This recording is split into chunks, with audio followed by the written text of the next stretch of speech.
Well, thank you, Senator Daines and Team Montana and Joni, Senator Ernst. Good to see you, and I know that Senator Braun is going to be here shortly. I want to speak about both of these pieces of legislation that we're going to be considering tomorrow because both of them are really important. So to distinguish, as I know has been done a few times tonight, but just to be sure we're all on the same page, Senator Graham's Pain-Capable Unborn Child Protection Act is a really important piece of legislation, and I think that my Born Alive Abortion Survivors Protection Act, that I know both of my colleagues here who've just spoken are original co-sponsors of as well, really important piece of legislation, but they're distinct, and I think it's important that we clarify for the American people and for them, or via the press, for them, how they differ. So these two bills are different, but they're connected by this simple question, which is, will the Senate vote tomorrow to protect babies?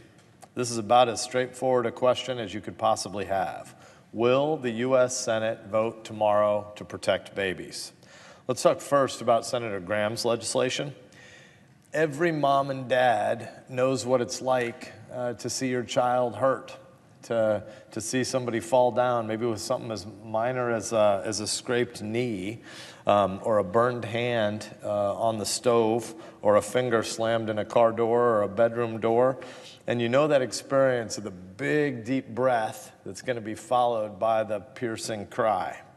Something drops in the pit of your stomach. Every parent knows this feeling. You want to scoop them up, you want to grab them, you want to hold them, you want to take away the pain. You'd take 10x the pain if you could to protect your baby from that pain. You want to make it stop, and you want them to know that they're going to be okay. When your child hurts, you hurt, and it's far worse to watch your child hurting than to feel the pain yourself. And so we have this gut feeling when it comes to pain. When we see someone hurting, we know that this is not the way the world is supposed to be. Pain is not natural. This is not the order of things as it was meant to be. And so our heart leaps at the sight of someone in pain, not just a child, but especially when it's a child. A family member, a friend, or even a complete stranger, when you see somebody in pain, we want to make it stop. Human beings are compassionate. That is, we feel along with others. When they suffer, we suffer. And so we reach out to protect. We want to give comfort. Tomorrow, we have the opportunity to extend that reach of care and comfort and protection. The Pain-Capable Unborn Child Protection Act would protect babies as early as 20 weeks into pregnancy. That's halfway through. By inscribing in law our responsibility to protect innocent babies in the womb from the pain that is inflicted by abortion. The responsibility that we have when a 2-year-old skins her knee is also a responsibility that we have when a 20-year-old baby in the womb is threatened. The science is clear. Modern medicine is allowing surgeons to perform operations on in utero babies. And these intricate, amazing little operations available nowadays are saving the lives of thousands of babies with what would have once been fatal conditions. These surgeons frequently administer drugs to the baby, just like they do to the mother. These doctors are treating 2 patients, not just one, and they do everything in their power, not just to advance the health of both of the patients, but to protect both of the patients from pain. They want to be sure that both patients are safe and comfortable and as well cared for as possible. Science has shown us that these babies feel pain, and the Pain-Capable Unborn Child Protection Act is a simple recognition that, although the baby in the womb might be mostly invisible to us, we are not blind to her needs. We have a responsibility to spread that umbrella of law over every vulnerable person, no matter how small. Size doesn't determine dignity or worth. So the question before us tomorrow is, will the U.S. Senate vote to protect these babies? It's pretty simple. You're going to hear lots of crazy commentary talking about other stuff than what we're actually voting on tomorrow, but what we're voting on is, should the U.S. Senate vote to protect these babies? I plan to vote in favor of compassion because I believe that being pro-mom and pro-baby and being pro-science are all bundled up together. And so tomorrow we're going to consider compassionate, pro-science, pro-baby legislation, and I implore my colleagues, all 100 of us, ought to be doing the same. But I also know that, although I am unapologetically pro-life, many of my colleagues in this body are not. And so tonight, I also want us to talk about a different piece of legislation. It's motivated by that same care, that same concern with having the U.S. Senate vote to protect babies, but it's actually a different piece of legislation than Senator Graham's important pro-life anti-abortion piece of legislation. And so I want to talk about this second piece of legislation. Even if you are unwilling to vote to defend unborn babies, I hope that my colleagues would at least consider joining with us in voting to protect babies that have already been born. So Senator Graham's legislation is about protecting babies in utero. We've got a second piece of legislation before us tomorrow that's about protecting babies after they've already been born. Will we acknowledge that a baby outside the womb should not be left to die? That's what the Born Alive Abortion Survivors Protection Act is actually about. 1 year ago tomorrow, the United States Senate sadly, shamefully, shrugged its shoulders at babies who had already been born after botched abortions.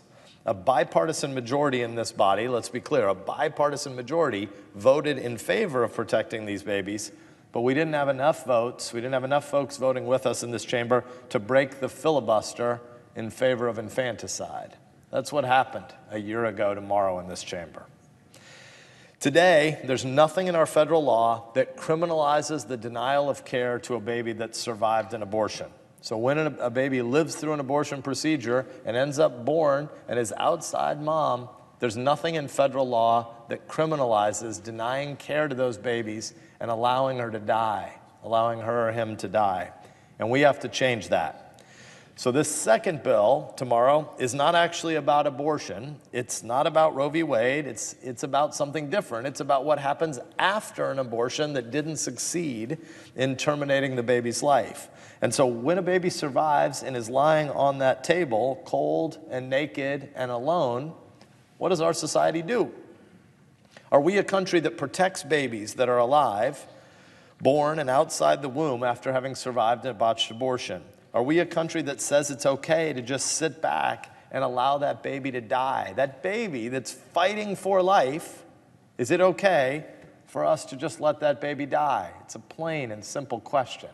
And we all know what the right answer is. There are hard calls that we consider in this body sometimes. There are a lot of gray issues. This isn't one of them. This isn't a hard call.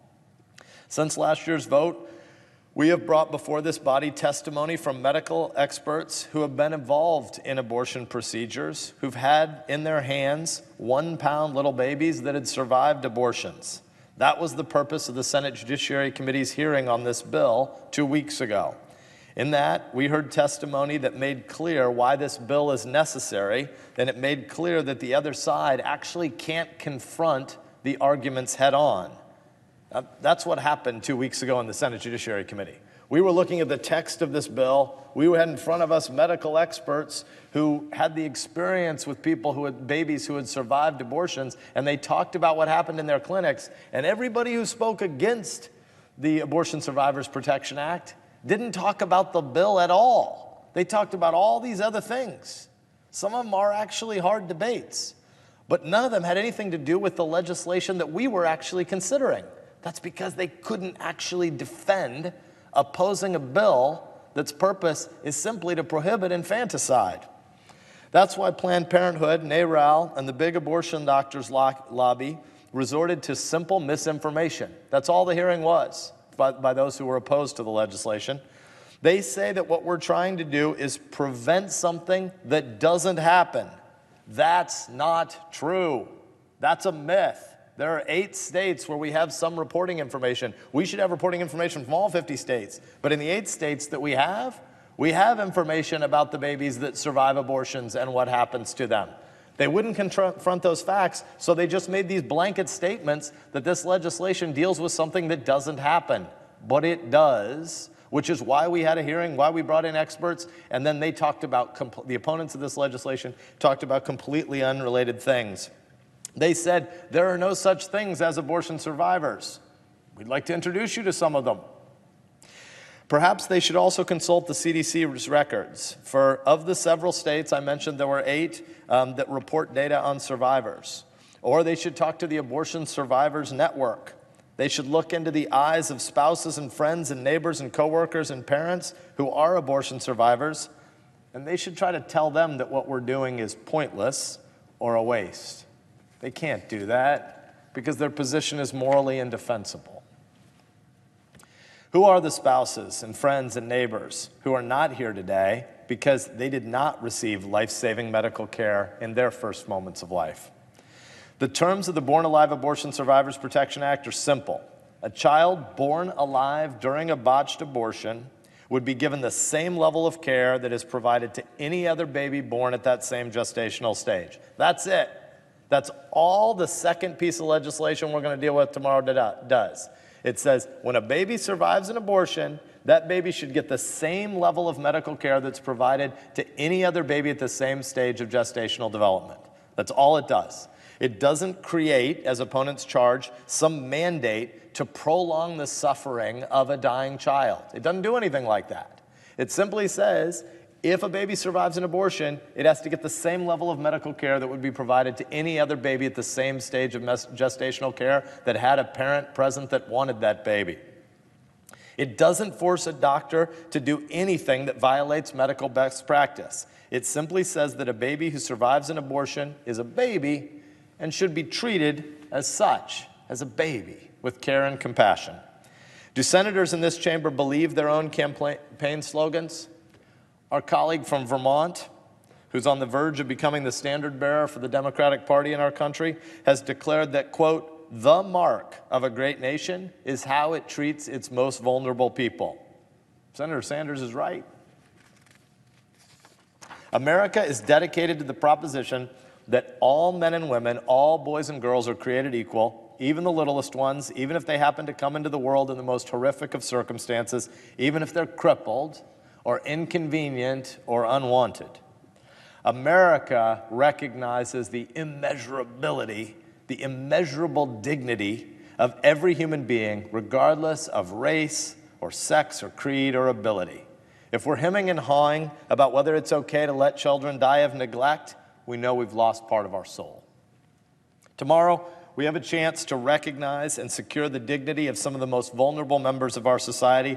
We have a chance to protect those babies who come into the world under the worst of conditions, and we have the chance to extend to them the possibility of life and of love. Tomorrow, we can speak up for the voiceless. We can defend the defenseless. We can come to the aid of the innocent. This is not about Roe. This is not about politics. It's about a simple question. Will the United States Senate tomorrow stand for the proposition that babies are babies and they deserve care? Will the Senate vote tomorrow to protect babies? And I would like to defer to my colleague from the state to the east, Iowa, Senator Ernst.